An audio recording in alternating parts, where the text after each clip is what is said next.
All right, everyone. It is Friday, and you know what that means. It's time for the Manufacturing E-commerce Success Show. I am one of your hosts, Damon Pistolka, and I am so excited for our guest today. I am going to turn this show over to my friend over there, Kurt Anderson, co-host, to take this off and introduce our guest for the day. Damon, happy Friday, dude. What a magnificent week it's been. It's fall, sports, all sorts of exciting things going on. But man, today we have a legendary guest here, Don Schmincke. And Don, happy Friday. Thank you for joining us. How are you today? Oh, great. Thanks for having me.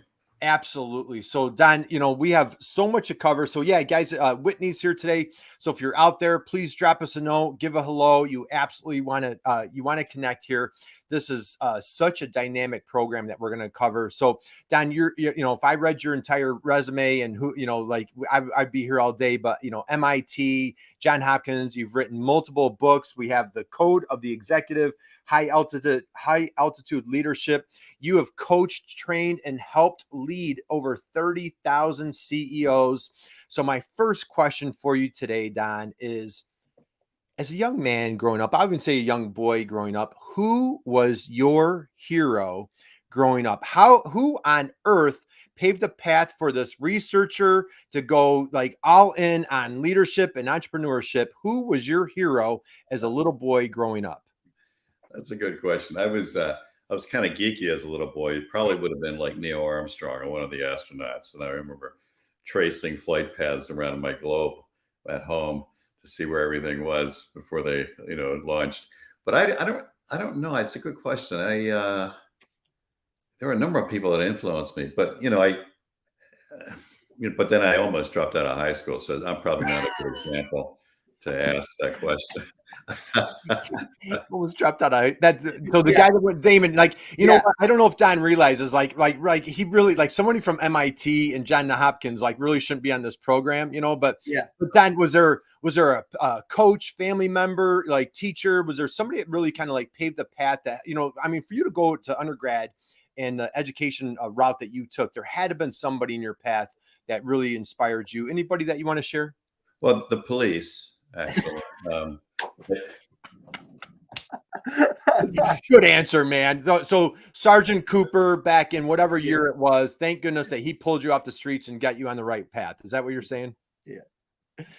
Yeah, well, they said, you have to show up for your senior year or you got to repeat it. And I was like, hey, there's no way I'm repeating this senior year. So it was like, so what I got to do? They said, well, you got to finish the whole year in like 2 months. So the teachers were great, and I did. And so I got out of there.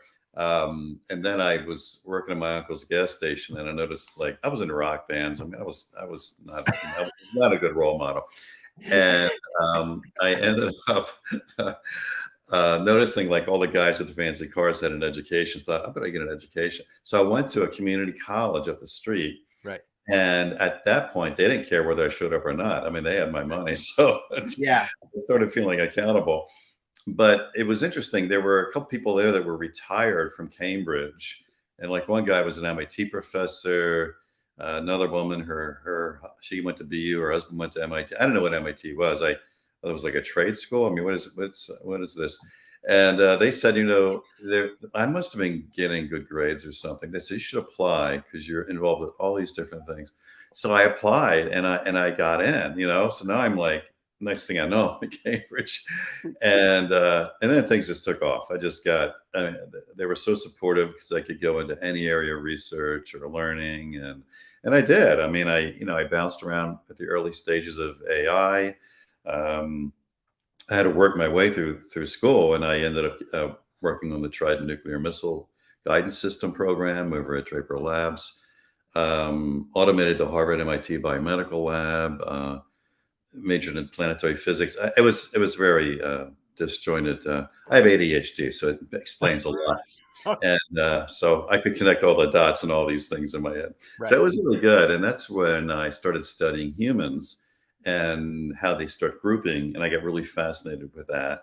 And that's what took me to Johns Hopkins. And then Kathy Trower, before she went over to and took over one of the Harvard projects, she got me to start teaching there. And that's how I started happening. So I started hanging out with a lot of executives in the MBA programs, right?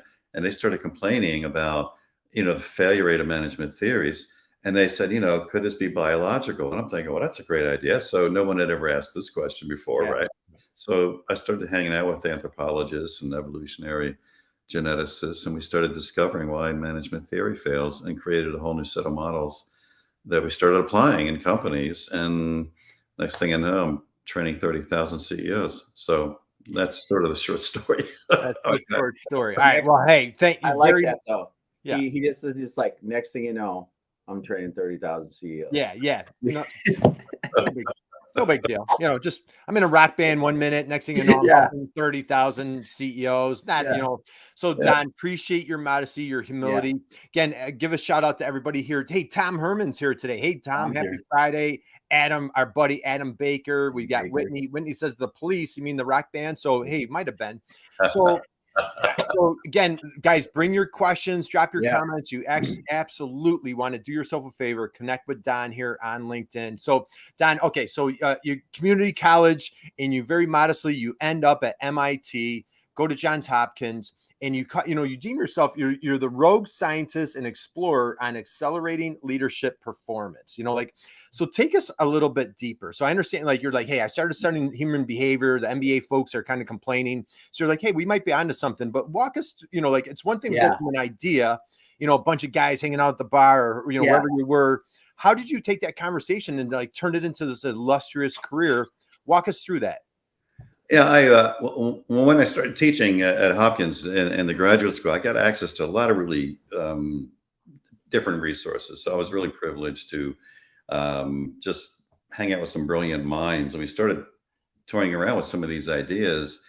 And then I thought, well, let's test this out. So I started doing expeditions to different parts of the world to see how humans organize and study collapses and failures. I was interested in doing autopsies. So I spent a lot of time looking at dead companies or civilizations declining. I snuck into the Soviet Bloc when it collapsed, which is kind of weird. But I learned a lot, by being inside of that. And so I've done a number of expeditions, and high altitude leadership came out of the NBC project with Chris Warner, my co-author, on mountaineering, studying humans in death zone environments. But more specifically, it sort of emerged when I began doing ancient research. So Oxford gave me permission to use an ancient manuscript that had been developing for 700 years. And it got documented about 500 years ago and then translated. And they had the manuscript. And they asked me I asked them, could I use this? And so they gave me copyright permission. And that's when I published the Code of the Executive, because they were training samurai managers how to lead. So, so here I am doing formal academic teaching, but then I'm branching off into these weird areas, and I start discovering things that I could correlate with some of the neurological brain science at Hopkins and the medical school there. And it just sort of took off. And then, I had some CEOs that were crazy enough to let me experiment with their companies, and then their sales would go up 2 or 3 times. Right. And I said, is that important? And they were like, yeah. Okay. Is that a big deal? Right. Yes. Yeah. Right. Get a 2-time. So, all right, Don, you have some amazing stories. You have some great adventures. You mentioned the Soviet Bloc, Vietnam. I know we're going to talk about Korea in a second, but before I'm going to go off script here. You mentioned ancient folks. So one of your topics is, what is the Viking leadership secret for driving focused achievement? What is the Viking leadership secret for driving focused achievement? Curious minds want to know what's the Viking secret, man? Well, I think when I started looking at early leadership, and I thought, okay, let's go back 10,000 years just to start. And, so somehow somebody got a bunch of people to leave their villages in Africa and go north, east, and west. Now, how do you do that? It's we're going to go to these new lands. We have no idea where we're going, but we're going to, figure something out. And I noticed that the leadership style then was based on like the gods, or some magical forces of nature. And so the History Channel actually did a really great series called The Vikings. I don't know if you saw that or not. Yeah. And incredible. They had they anthropologically and archaeologically replicated one of these tribal migrations on the Vikings. And so you got to see how they were using that. Well, the thing that we came up with is we started seeing failure. We saw a lot of bankrupt companies that had died, but they had great mission statements, great visions, great purpose statements, great why statements, but they were dead. And I was curious, like, why did they die? They did everything right in creating these statements. And that's when I realized, like, oh, those statements are nice and motivational. I get it, but they're not what was driving us to migrate, to evolve as a species. Something else was needed. And that's where I used the Vikings as an exploratory tool. And I actually went over and started checking out Viking migrations, like in the northern UK as an example. And what we found is that, for you to get your people to leave a safe village, to get on that boat for the dark waters, and it's not like it's hey, we're going on a fun cruise, and it's like, hey, we don't know where we're going, but a lot of us are probably going to die. Yeah. Well, I mean, what are you going to do? Hang motivational posters on the ship? They didn't have like the all-you-can-eat buffet and like the pool. They didn't have those things back then. The apparently, water slide. Do this, right? And that's what we came up with. They were using some sort of winning saga, some sort of compelling saga, and that's different than a mission statement. That's different than a why statement or a purpose or a vision. It's just, and we began crafting this in companies, and it was amazing the impact. It was like we had to create a belief, which is what leaders should do. That's your job, is to create beliefs on something ahead that's so formidable that people believe they need each other to achieve it, and they're willing to suffer and sacrifice for it. So that's different than a mission statement. And that ended up being just a breakthrough for us, because we go into these companies and we could accelerate them faster or turn them around once we were able to create a saga. Okay. Don, on the show, we have these things called the moment of silence, where like somebody just drops like this massive just bombshell, and you just did that. So we're just going to, it's lunchtime here and on the eastern part of the country. So we're going to savor that for a second. So Don, can you take us a step further? So how powerful, Whitney just said mic drop right there, right? Yeah. So Don, this is such a powerful thing. So again, like you think about, the mission statement, the war cry, the fighting for a cause, right? That's what you're describing. So like, we need each other. Can you take it a step further? Like, as you're describing companies that failed, immediately I'm thinking like Kodak, Blockbuster, Circuit City. Like, what were some of the companies that you were studying at the time, or what were some of those deaths those postmortems that you were diagnosing? Yeah, I mean, they're on the list, and I think I was looking at like, why were companies stumbling, and some that might have had great passionate beliefs before, like IBM, or you look at and some are trying to come back, like Toys R Us as an example. Yeah. So but what was stopping it? What diverted it? And it turned out that there wasn't a saga. There wasn't people willing to suffer and sacrifice. It sounds so politically incorrect. Oh, we should have happy employees, and we should have build some self-esteem and it's like, no. It's when you create a saga, people are going to rally around that and be willing to lock arms with you to go into battle. And you look at the stories of some of these companies, like these entrepreneurial firms and in fact, this new book I'm doing is letting me get into some of this research. Yeah. A lot of these successful entrepreneurs didn't execute flawless plans. They are at the end of a history of failure, history of losing, history of making mistakes. And it was those moments of losing that made them stronger, because they learned something. And that's what I think we should be teaching, how to lose powerfully. And so when you see when you see that, it's like, it opens up a whole new realm of leadership that we don't teach. And the saga came out of that. So when we looked at what was missing, they had some really great motivational statements and all that, but none of it made strategic sense. In other words, We think, well, we need a rallying cry. We need to do this. We need to have a good why statement. That's great. You do. However, if it's not strategically indexed, you're just going to have a bunch of happy employees that end up in a dead company. So we back up and say, what is your strategy for winning before you even make the story, before you create a saga? What's your strategy for winning? And this is where we started going into strategic planning research. And there was a lot of data out there on the failure rates of strategic planning. So of course, as a scientist geek, I'm like, oh, this is cool. Let's find out what's going on here. And after so many years of researching this, we finally concluded that most strategic plans aren't strategic. So they're tactical. So we become confused. We're teaching tactical planning as strategy, and it's not. Yeah. Again. Okay. Another mic drop right here. All right, guys. If you're just joining us, we're here with Don Schmincke. Boy, and Don has, if you're just getting a little taste of this, he has helped coach over 30,000 CEOs. He's the rogue scientist that is just really powerfully helping entrepreneurs. He has a new book coming out. You absolutely want to grab High Altitude Leadership. Don, a couple of things that folks say about you: the most provocative speaker in industry. Damon, I have a couple. Don, sit back for a second. Let's talk about Don for a minute here. Listen to, if you have time to work with a genius, take it. That's something that somebody said about Don. Profound effect on our entire group. Best speaker I have ever heard. The most revolutionary and transforming event in my entire career. That was somebody that attended one of Don's events. Unconventional style changed how we work. I could go on and on. Best speech ever. 1 in a million.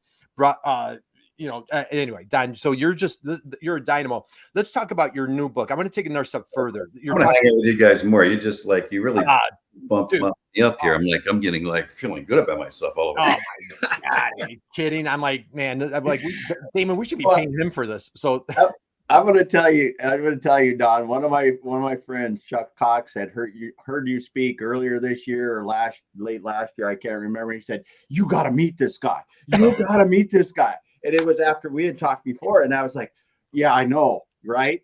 That's what I just said. So it is like that when people talk to you, man. And you're a gift. You're a gift. I love to spend the time with you. Okay, let's take another step further. So again, guys, we have the researcher converted into this just amazing leadership guru expert. So Don, when you're like, hey, I'm kind of onto this leadership thing, and like, hey, maybe I'll get a career out of this, right, Damon? Like, hey, maybe this thing's gonna work, right? So Don, as you're digging into this, like, to give us some examples, like a tactic, versus a strategy. We're like, together as a group, and let's say like, hey, we're on that corporate board at Kodak, or we're working at Blockbuster. We're like, man, these are great strategies, when indeed they were tactics and we were just completely confused. Can you give us some examples? Yeah, I went to, like I said, I've been just really grateful to all these brilliant people that have helped me and let me learn some things. And I thought, well, if we're going to look at the strategic planning failure rates, let's go to the company that started strategic planning, the military. Yeah. Right? Yeah. Okay. Yeah. Right. I mean, they invented the whole word. So I was fortunate that my book on the samurai was making the rounds of the Pentagon. So I got invited to tour military operations with the Secretary of Defense and the Joint Chiefs. And of course, I'm milking everything I can out of these guys' heads because I'm trying to find out what's going on. And it was interesting. It was there was a quote, and I forget the general, but it was like, hey, you could execute tactically very well, just incredibly so. But if your strategy is flawed, you're going to lose the war. On the other hand, if you have a great strategy, you can make any number of tactical errors and still win. You see. Yeah. And then, later on, I met with different people. I started working with Black Hawk Down and Matt Eversman, and I learned a lot of this from the ability to adapt and execute. But the strategic question came up that most of us have tactics because we're only looking like 1 year out. And Henry Mintzberg at McGill, I love using his work. He's brilliant. He said, strategy is a pattern of thinking. And what I'm adding to that is about winning. It's a thinking about winning. What does winning mean? And a lot of companies don't have that documented anywhere in their strategic plan. And then how are we going to do it is another way. And most of strategic plans are analytical. And that's why they become tactical. Because what we found out I noticed that when I got into this, there were these small startup companies, eh, all the thought leaders said they're not going to make it. All the management consultants say, yeah, they're doing it wrong. All the industry experts say, they're not going to be a problem. They're going to fail. And somehow these small companies end up rising up and dominating their industry. And I'm like, has anybody asked a question about this? Like, how did this company that everyone said was wrong, all the industry experts and consultants and thought leaders said they're not going to make it, end up dominating the world? So I went to look at that, like, Southwest, Amazon, right? I mean, like everybody was saying these guys aren't going to make it. Netflix. Turns out they were using strategy, which had nothing to do with tactics. You get to that later. But strategic advantage comes from intuition, comes from shifting your beliefs about what winning means and how are you going to do it. And what they were believing was something different that everyone else couldn't figure out because they weren't on the same belief system. So we went back through history and we saw, God, some of the greatest wars were won by outmaneuvering the beliefs of the enemy, the thoughts of the enemy. I mean, have you seen Patton, that old classic film, Patton? Oh, sure. Absolutely. Yeah. Just a scene that's in the middle. And I thought, this is perfect. And I actually use this when we do our workshops with executive teams. And Patton's going up against Rommel in North Africa. Yeah. Rommel was the industry leader. He's the thought leader on tank battle strategy, right? So Patton's got to engage his troops. And he ends up engaging and winning. And he says something. I don't know if you remember what he said, but it was, Rommel, you magnificent bastard, I read your book. And I'm thinking, that was brilliant. Because he doesn't mean I read your book, so I know what and how do I do this better. He read the book because I want to know, what are you believing about tank battles? And you see this outmaneuvering in every successful battle and company. And yet, what we end up teaching in our business schools is analytics. Well, we got to do a SWOT analysis. We got to do this analysis and market analysis and that. And I was doing the same thing. I was part of the problem. I was teaching this stuff analytically until I realized it was all bullshit. If the strategy is flawed, it doesn't matter how good your tactics are. What are you going to do to outmaneuver? And our ancestors, I found, nailed it. It's like there's 3 areas to change your beliefs. Where's the battlefield? Who's the enemy there, and how are you going to outmaneuver them? And when I open up a strategic plan in a company, I rarely see those questions answered, because sometimes you got to change the battlefield. Like Southwest wasn't competing against an airline. They all thought he was in the airline industry. No, he wasn't. He was out to crush Greyhound. He wanted to crush the bus company. I mean, he only needed an airport because they had that runway thing, because he needed a bus with wings on it, you see. Right. And it's just, and so when these things come out, all of a sudden, all the experts shut up, criticizing them, thinking, wow, how brilliant were they, like that. Yeah. Okay. So, when you talk, if you guys just came in, so Don's talking about the saga, and Don, you really remind me, if like the Shackleton story. Do you know the Shackleton? Yeah. Right. And he put out that newspaper ad, and I don't remember. You guys, Damon, do you know that story? No, I don't. So Shackleton was going to do an exploration of the Antarctic, and it was like, starvation possible, might not return, low pay, something, but all these guys came out because he created the saga, where if you talk about hey, great pay, great this, who shows up? But because he created the saga, he created the cause, he had a like you're saying, Don, the belief system, and they returned. It's a great, so if you look up Shackleton, it's a great story. But that's what remind me. So let's dig a little bit deeper into so Don has a new book. If you on your book list, holidays around the corner, stocking stuffer, whatever you believe in, grab Don's book. So Don, let's go a little bit deeper. So you're talking about how to win by understanding failure. Let's go a little bit further there. Well, the new book's not out yet. The one for entrepreneurs on winning and losing.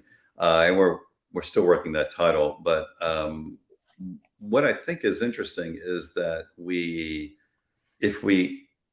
and people have always been saying this, that's the point. And we're just not listening, I think. I mean, who was it? Like Mandela says, "I never lose, I always learn."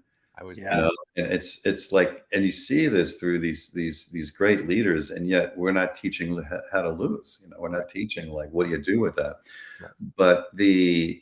But I think that once we're able to reorient our beliefs about it, we can learn. And the military was really good at this. They do these after action reviews on every event on AAR, right? And what are they doing? They're trying to learn, you know, even if it was successful or not successful, where could we be better? What happened?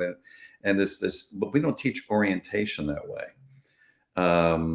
George Stalk, actually, like I said, I'm really grateful to have access to some great minds, and he started the lean manufacturing revolution like 20 years ago. And so, you know, I spent a couple hours with George every few weeks to sort of share data, and I try to milk his brain for things. He's just brilliant to work with. We're thinking about doing a podcast with him, and he said something interesting about like his latest Harvard Business Review articles, like on the OODA loop. I don't know if you're familiar with that, OODA, and it stands for, you know, observe, orient, decide, and act. And it was a fighter pilot technique used by a few fighter pilots in the Korean War. And what they found out is that for some reason the U.S. jets were not at all superior to the new Russian MiGs. In fact, they were inferior in just about every measurement. Yet some pilots had a 10-to-1 kill ratio. And so how the heck do you get a 10-to-1 kill ratio using a substandard equipment? And they found it was from the way their minds are working. You know, they had a way of observing everything going on and then orienting, like, what does it mean? And that's I think what we should be teaching more of. And because when you look at losing and course correcting and adapting, a lot of it happens in that space. And if you do that well, then you can look at decision alternatives and which actions you want to take. But we kind of skip that part. You know, we observe something, roll right into, okay, let's make a decision and take some action. And we don't spend time in orienting. Like, what does this mean? How can we outmaneuver the enemy? How can we outmaneuver this problem? And that's what I want to promote more of in future teachings. Right. Okay. So guys, I know we're coming to the top of the hour. If you're just joining us or if you have to leave, man, you absolutely want to connect with Don here on LinkedIn. But Don, I want to talk about, you know, so John Buglino's with us today, Damon. Somebody's going to go out and grab the High Altitude Leadership book. It's on their must-buy list right now. So Don, that's awesome. We're moving some books for you today. But I want to talk about, you study ancient tribes. Like, you really, you know, I don't like that cliche out of the box, but man, lack of vocabulary. You think so out of the box. You've studied all sorts of walks of life. You've traveled the world. Now, a couple of things I understand. You've been shot off an aircraft carrier. You were seen in a North Korea DMZ minefield with your kids, no less. We might have to dig into that for a second. You were almost arrested as a capitalist spy in the Soviet Bloc. So can you talk about like some of your travels or what's going on? Go to Don's website. You need to check out his website to get these stories. But Don, share some of these stories as you've traveled the globe to like really deep dive, understand human behavior to follow these leadership strategies. That's me and my son, and that sign there says mine. So we're actually standing next to a mine. Oh my goodness. It's from my dad pictures. But you know, I wanted when my kids got old enough, I started dragging them on these excursions with me around the world, and I wanted them to see how beliefs alter leadership, but also and how that impacts countries. Yeah. And you know, you can look at different parts of the world, and just within just a few kilometers, they're totally different societies. It's nothing to do with the land. It's the same land, even same culture, if you will. Has to do with leadership. And so when we were in Korea, we decided to go to the DMZ and look at that. And it was a stark contrast between the two countries. But that was part of that's how we got the minefield shots. That's awesome. But So can you share, like, I know like Vietnam or some of the like share some of the things that you discovered, or like how, share with us. And what I want to dig into is like, say like the crowd that Damon and I are targeting are like that 30-person, 50-person manufacturer. Maybe the founder is still working at it 30 years later. Maybe grandma and grandpa founded it, generations ago. It's third generation. But like for that smaller manufacturer that, maybe they've been doing things that the way they've been doing it for years. How do you help some of those smaller folks, or like what are some of these applicable strategies that you've picked up, in Korea, in Soviet? How can we help like these small manufacturers get these competitive advantages? They're so they're so deep in the trench and down the weeds. It's hard for them even lift their head up. What do you tell those folks? Well, what it is, I don't really tell them anything. I ask. Yeah, great. It's very Socratic. It's like if we do a strategic planning event, like we just don't go in and say, okay, we're going to go through and check the list and fill in the blanks. No, we actually spend time on the front end interviewing everybody separately to find out what their belief systems currently are and how they see reality. And then when we engage, we're able to design the questions around shifting what they're seeing as reality.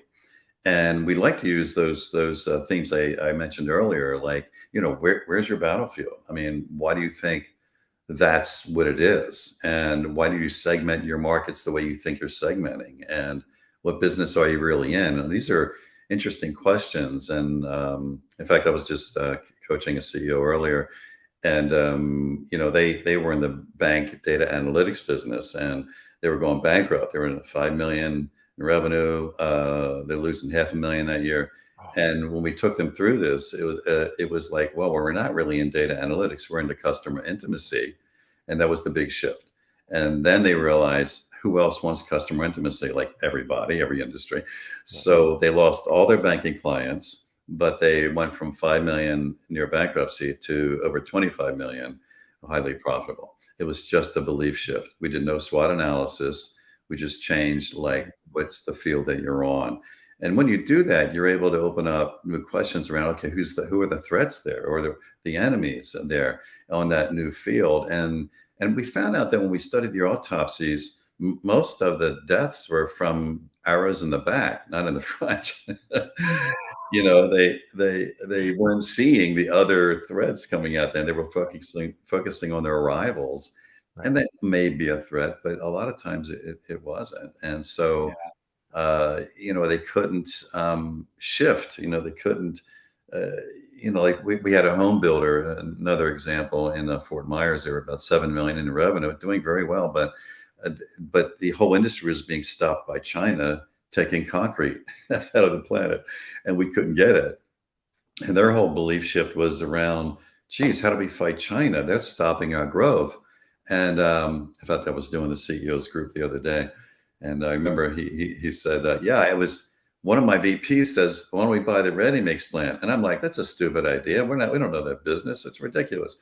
So after we bought the ready mix plant, guess who ended up having cement? I guess who did get it. And they went from 7 million in revenue. 2 years later, they're 70 million. 70. Yeah.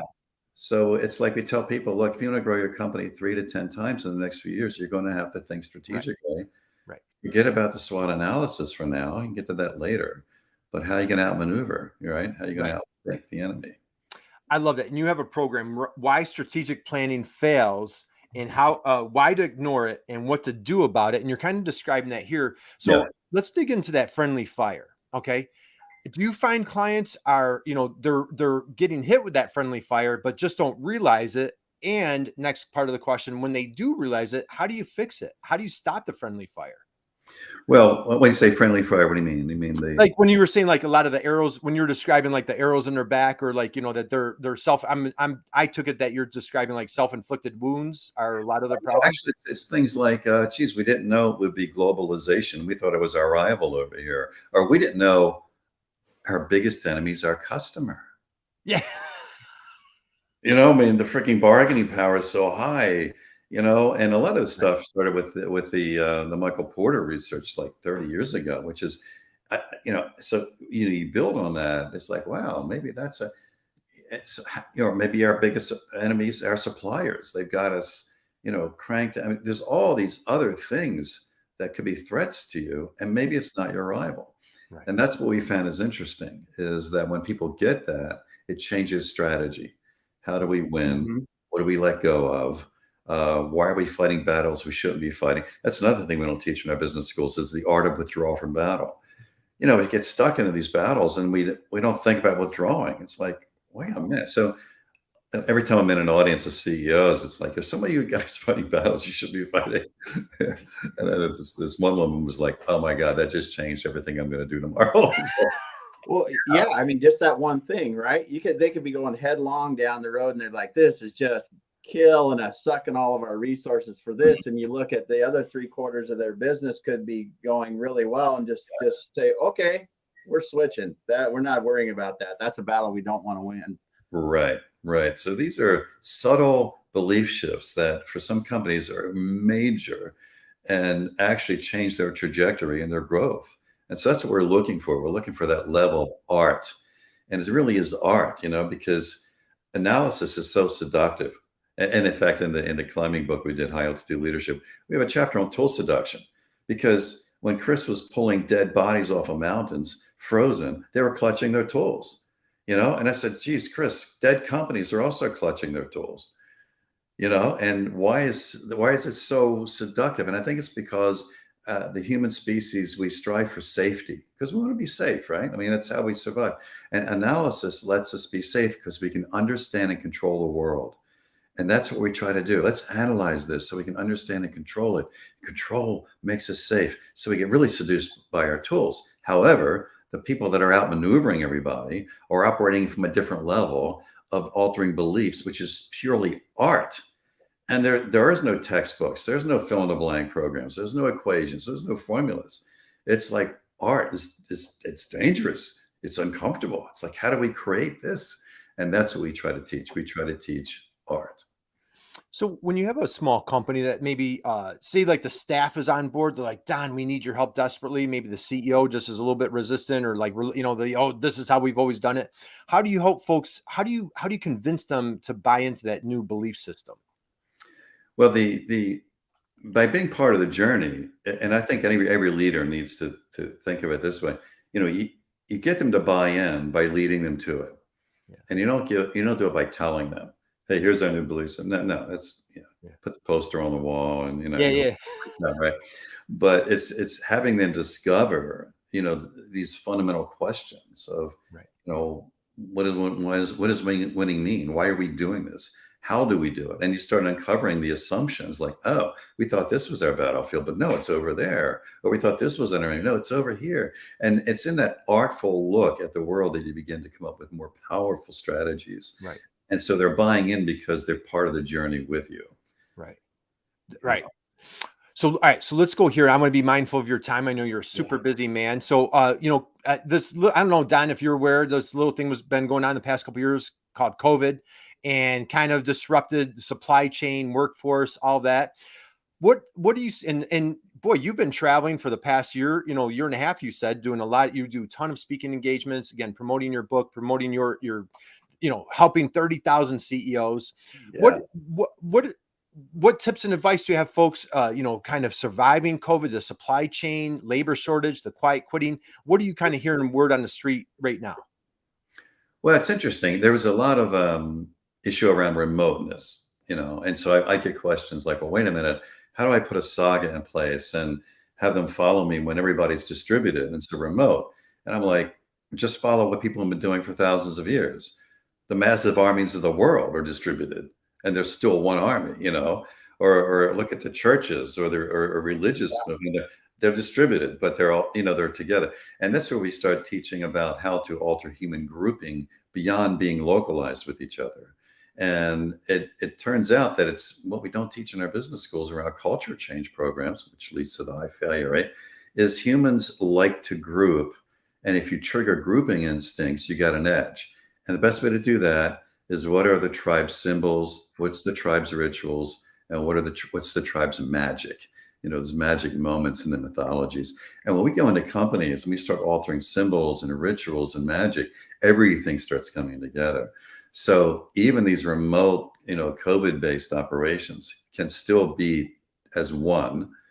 But also what we noticed is that we started studying dysfunction. And I'll do this in speeches. I'll say, what percentage of your business's time is spent in dysfunctional behavior, politics and, all that stuff going on. And it dropped during COVID because people weren't together. It went from 50% average to 30%. I thought that was fascinating. Right. So people are learning something about, maybe we should take this on, like when we come back together again, because I warn everybody, the humans are coming back, that, that maybe we need to think for it. How do we organize our beliefs and align so we can execute faster? And that's the key. When you can execute faster, you have an edge. Yeah. Oh my God. All right. This is so good. All right. Let's we're gonna wind down. You have a new book that you're working on. It's we're discussing about power of, describe that again. The power of how to lose powerfully. It's about winning and losing. Basically, the greatest winners know how to lose powerfully. Yeah. Yep. So you mentioned before we got on that this new book is about entrepreneurship, and it's winning by studying losing, is what you said. Yeah, we're sort of uncovering the mythology and just sort of exposing, let's say, what we're teaching that may not be accurate. So right. we're getting, and because we teach about successes, look what they did, and it's like, no, wait a minute, you're teaching planning. You should be teaching that no plan's going to work. Yeah, that's what you should be teaching. And what do you do? And then we use our Black Hawk Down insights from what we learned about that around, adaptation and, reorienting and speed of adaptation. I mean, we should be teaching that, not teaching that a plan's going to work. That's ridiculous. Mm-hmm. Man, how'd you get so practical? And as a matter of fact, I think that was one of the other quotes. It was like, most practical advice that we've ever heard. And and again, guys, if you check out Don's website, you're going to see we're up 7x, we're up 70%, our such and such score went up, doubled and all these things. So Don, you just have a really profound effect. One thing I wanted to ask before we wind down, we're seeing a lot of layoffs at this time. So depending on where you're catching this or when you're listening to this, we're seeing, I think Meta, right, just had a big announcement this week. Yeah. What are you describing for companies, or what are you seeing? Where do you see things going from here? Kind of overall, any forecasting from the Don perspective? You mean in terms of the future? Yeah, just trends? Where are we at with the economy, and what do you see going on for coming into 2023? I think it's going to be interesting because our supply chains have been rattled a lot. COVID, and then you got the Ukraine war. I mean, the Ukraine war is an incredible look at leadership and the difference in leadership styles. Yeah. Right. There's going to be some incredible movies and books around this that we're going to learn from, but they're seeing live what I'm teaching, and what's going on is thousands of years old. So it's not like I came up with a new idea, and I'm just looking at what's been working for thousands of years, and we see it playing out. But I think this, shaking up the world a little bit, will typically makes us stronger. And so I think it challenges us to question our assumptions, to look at maybe these beliefs got us here, but they're not going to get us to the future. Right. And what's a new way of seeing the world and the reality, and where we're going on the field of battle, and what's a real threat out there. And that's a very stimulating but also exciting question, because you get people together to think about that, and all of a sudden innovation starts happening, Yes. Your legacy beliefs. And it was interesting, George Stalk, I mentioned earlier, I was on a call with him, and he said, legacy companies, when they're under threat, respond with legacy strategies. And so that's a good question. Is your company using a legacy strategy? Great question. Okay. So for our small manufacturers out there, folks in the room here, guys, thank you, everybody joining us. This is just, man, what an event this was today. What a learning lesson. What a great opportunity, Don. Thank you for just sharing your brilliance and wisdom. Any last words of wisdom, advice, suggestions, that small entrepreneur, again, down in the trench, just grinding, trying to survive supply chain, trying to survive these labor shortages, just trying to make great products here, made in USA, to get them out there. What, any last parting thoughts or words of wisdom for those folks? So many more mistakes to make and so little time left. Yes. Yes.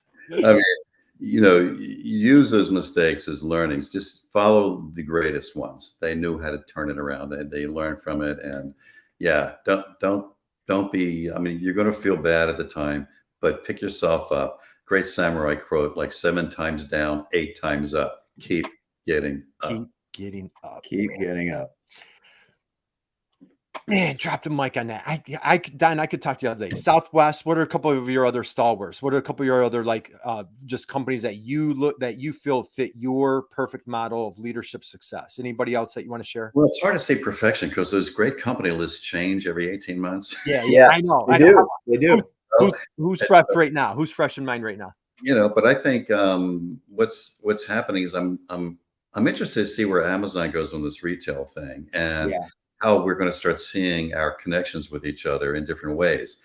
For instance, I don't know what's going to happen with Twitter. That's interesting, isn't it? Yeah. It's like, where is that going to end up? Yeah. What happens if we have a Mars colony someday, which may happen pretty quickly? And what is that going to mean in terms of how we see ourselves and where we're going? What's happening with quantum computing? What happens with machines thinking at a point to where maybe they're outthinking us? Right. That could be scary.